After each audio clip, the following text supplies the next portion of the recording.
영양보호사 교육원 원장 박경숙입니다. 이번에는 투약독기에 대해서 정리를 좀 해드리도록 하겠습니다. 투약독기 주의사항부터 먼저 살펴볼 건데요. 약국에서 가져온 상태로 투약하도록 돕는다. 그러니까 본인이 알아서 못 삼켜요, 제가 갈아드릴게요, 이렇게 함부로 갈거나 하면 안 되고, 만약에 삼키지 못하면 의료진에게 문의해서 지시에 따르도록 합니다. 그리고 유효기간이 지난 약은 절대 사용하지 않습니다. 그리고 처방 이외의 약은 섞어주시면 안 됩니다. 어르신이 지금 배가 아프다고 그래서 약을 여러 가지 이제 드시고 계시는데 또 갑자기 머리가 아프다고 하시는 거예요. 그러니까 머리가 아픈 약을 같이 섞어준다든지 하시면 안 됩니다. 그리고 잘못 복용했을 경우는 반드시 시설장이나 관리 책임자 간호사에게 보고하셔야 하고요. 금식인 경우에도 꼭 드셔야 되는 약이 있죠. 뭐죠? 그죠, 여러분? 혈압약입니다. 혈압약은 금식일 때 반드시 드셔야 돼요. 왜냐면 금식이면 우리 몸에 스트레스 받거든요. 그러면 혈압이 더 올라갑니다. 그래서 금식일 때 물론 안 올라갈 수도 있지만 그렇다고 혈압이 떨어지지도 않거든요. 금식이라고 혈압이 떨어지거나 하는 게 아니기 때문에 금식일 때도 반드시 혈압약은 드셔야 하고, 혈압약을 드신다면 물을 한 모금 정도만 드시거나 아니면 이제 침으로 삼킬 수 있다면 침으로 삼키도록 합니다. 자, 그런데 금식일 때 절대 드시면 안 되는 약이 있었죠? 그죠, 여러분? 당뇨약입니다. 당뇨는 금식이면 혈당이 떨어지기 때문에 당뇨약은 혈당 강화제이거든요. 혈당을 떨어뜨리는 약이기 때문에 금식이어서 안 그래도 혈당이 떨어져 있는데 거기다가 혈당 강화제를 쓰면 저혈당 쇼크에 빠질 수가 있기 때문에 절대 금식일 때 당뇨약은 드시면 안 되십니다. 자, 그러면 경구약 복용 시 주의점을 먼저 좀 살펴볼 건데요. 먼저 가루약입니다. 가루약은 숟가락을 사용해서 약간 이제 물에 녹여가지고 이렇게 드리기도 하죠. 그리고 바늘을 제거한 주사기를 이용해서 녹인 가루약을 입안으로 이렇게 좀 흘려 넣어서 줄 수 있어요. 이 바늘을 제거한 주사기가 2번이 나옵니다. 가루약일 때와 물약의 용량이 적을 때 기억해 두시기 바랍니다. 자, 2번째는 알약입니다. 알약은 약병에서 약 뚜껑에다가 이렇게 덜은 다음에 뚜껑에서 이렇게 필요한 개수만큼 이렇게 덜어야 됩니다. 손바닥에다가 이렇게 털어서 이렇게 이제 필요한 만큼 꺼내고 나머지 집어넣는다면 손바닥에는 항상 세균이 있잖아요. 묻어 있는데 이 세균을 묻혀서 집어넣고 세균을 묻혀서 집어넣고 그렇게 되잖아요. 그래서 약 뚜껑에다가 덜어서 필요한 만큼 개수를 덜어내시면 됩니다.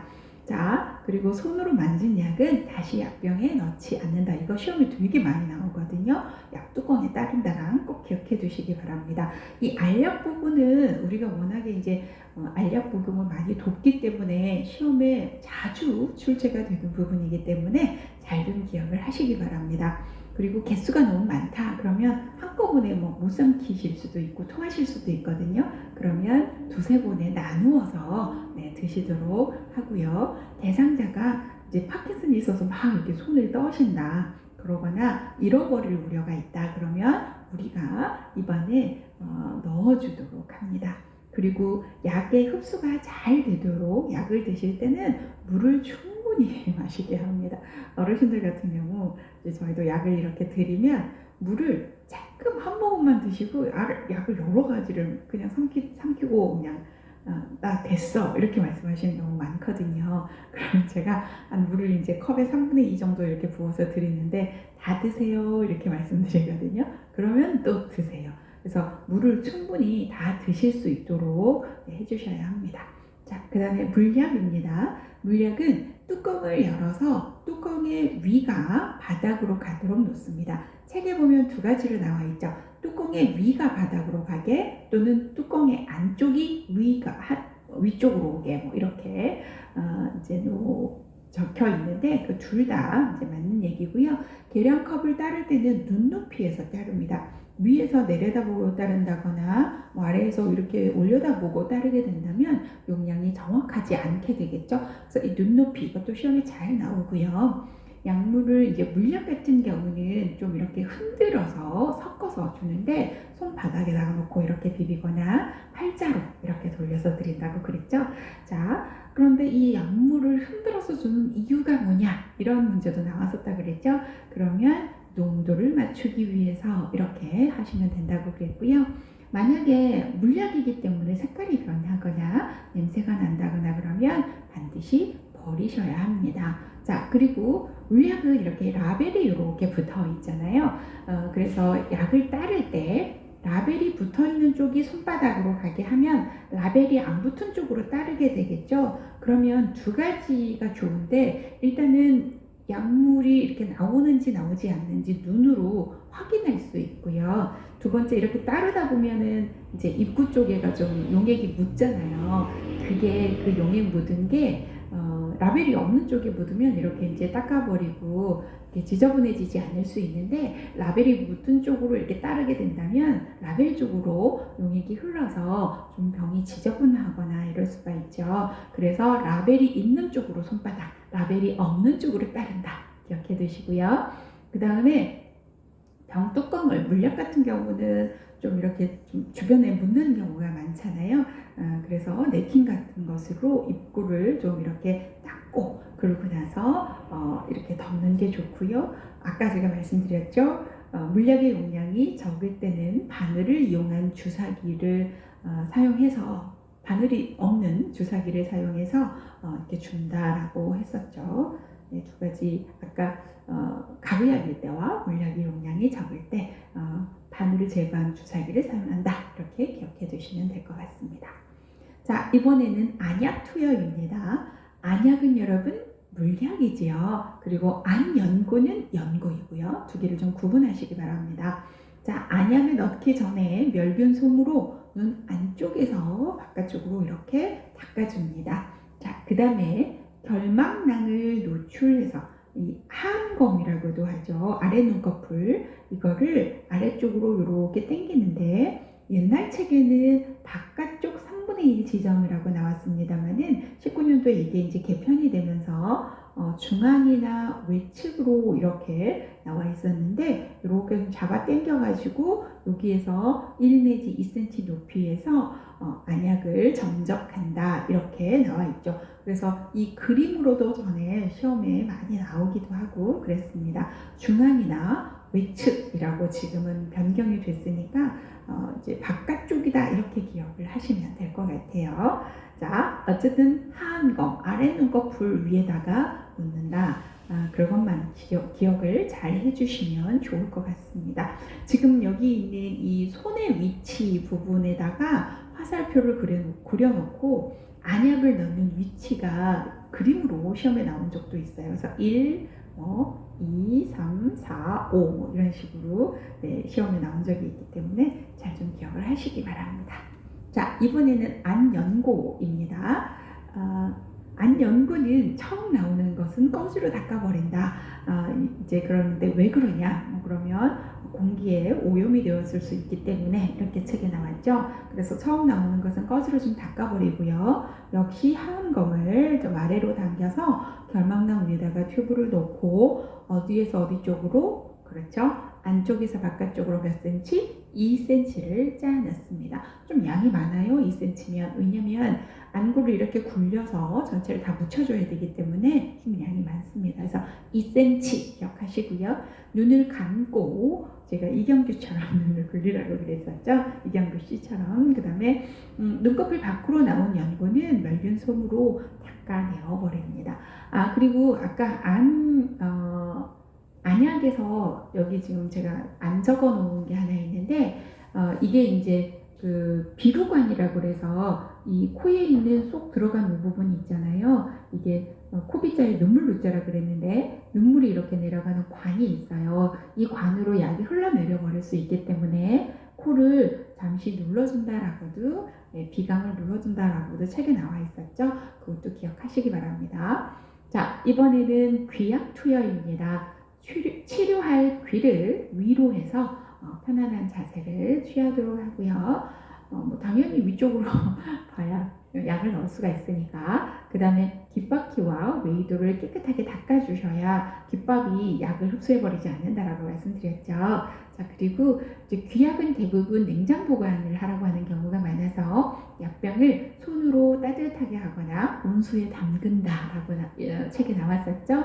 자, 그리고 이 귀바퀴를 어디로 잡아당기냐, 이게 시험에 많이 나온다라고 말씀을 드렸었는데, 귀바퀴를 후 상방으로, 그렇죠? 어른들은 이 웨이도가 이제 쉽게 말하면 귓구멍이죠. 네, 이게 아래쪽으로 처집니다. 그래서 위쪽으로 당겨야 보이고요.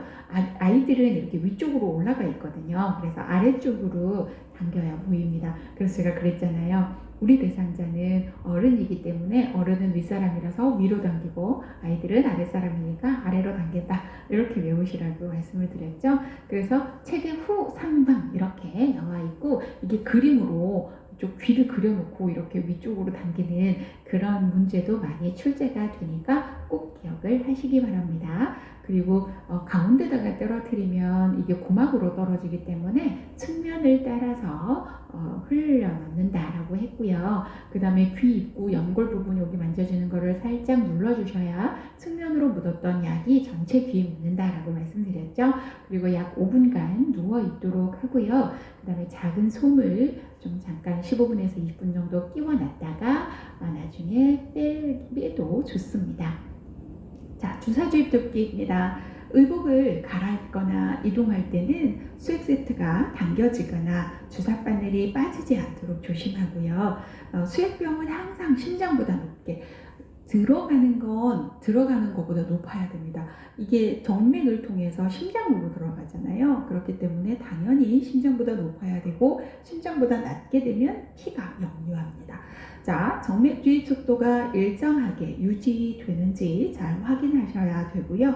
주사 부위가 붉게 되거나 붓거나 통증이 있으면 조절기를 잠그고 보고하셔야 되겠죠. 그냥 보고하러 가버리면, 즉시 보고한다 이러면 그동안에 계속 이게 새어서 더 이제 통증이 심해질 수가 있기 때문에 잠그고 보고합니다. 아까 비위관 같은 경우도 청색증이나 사례가 나타나면 잠그고 보고한다라고 했던 거랑 같은 거죠. 그리고 간호사가 바늘을 제거한 후에는 1 내지 2분간 절대 문지르시면 안 되고 그냥 꾹 눌러주셔야 되겠죠.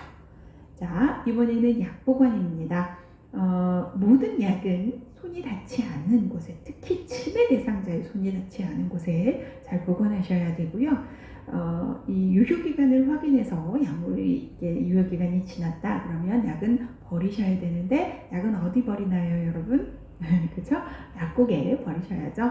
그리고 치매 대상자의 약은 반드시 잠금 장치를 하셔야 된다 그랬죠. 이 치매 대상자들은 이 약만 보면 이게 좋은 건 줄 알고 무조건 집어서 드신다고 말씀을 드렸었죠. 자, 투약돕기에서 이제 약 보관입니다. 알약은 원래 용기에 넣어서 건조한 곳에 보관을 해야 습기가 차지 않고요. 햇빛을 피해야 약 성분이 변질되지 않습니다. 그래서 가끔 알약을 잘 보관하신다고 냉장 보관하시는 경우들이 있는데요. 그러면 습도가 높아서 금방 약이 변질되어 버립니다. 그래서 알약은 절대 냉장 보관하지 않습니다. 대부분의 알약은. 그리고 가루약도 역시 마찬가지로 상온에 그냥 실온에 보관을 하셔야 되고요. 그리고 이제 약을 먹일 때 물기가 없는 숟가락을 사용하도록 합니다. 자, 시럽제, 물약은 서늘한 곳에 직사광선을 피하셔야 됩니다. 대부분의 시럽제는 갈색병에 담겨 있죠, 여러분. 갈색병에 담겨 있다는 그 얘기 자체는 이 빛을 차단해 주세요 라는 뜻이에요. 네, 그 갈색으로 되어 있어서 빛을 더 차단하기도 합니다. 그래서 대부분의 물약들은 이런 직사광선을 피해서 보관을 하셔야 하고요. 오랫동안 먹지 않는 약은 반드시 냄새나 색깔 이런 걸 확인하시고 변했으면 어떻게 해야 되나요? 그렇죠? 버리셔야 합니다. 자, 그리고 깨끗한 플라스틱 계량컵이나 스푼 이런 걸 사용해서 드시도록 하고, 약을 잘못 따랐다, 이거 시험에 되게 많이 나오는데 어떻게 하냐 이렇게 나오면 버린다가 답입니다. 자, 안약이나 귀약, 약이 나오는 부분을 생리식염수 솜으로 잘 닦아서 어디에 보관합니까? 상온에 그늘진 곳에 보관합니다. 연고도 가끔 보면 냉장 보관하시는 분들 계시다고 했죠. 그러면 안 된다고 말씀드렸었죠. 냉장 보관을 하시게 되면 이게 온도가 이제 낮아지면 유분과 수분이 분리되어 버릴 수 있습니다. 그러면 약의 효과가 떨어지거든요. 그래서 이 연고도 상온에 보관하셔야지 냉장 보관하시면 안 되십니다. 자, 오늘 시간에는 투약돕기에 대해서 살펴보았고요. 우리 다음 시간에는 배설돕기에 대해서 살펴보도록 하겠습니다. 수고 많으셨습니다.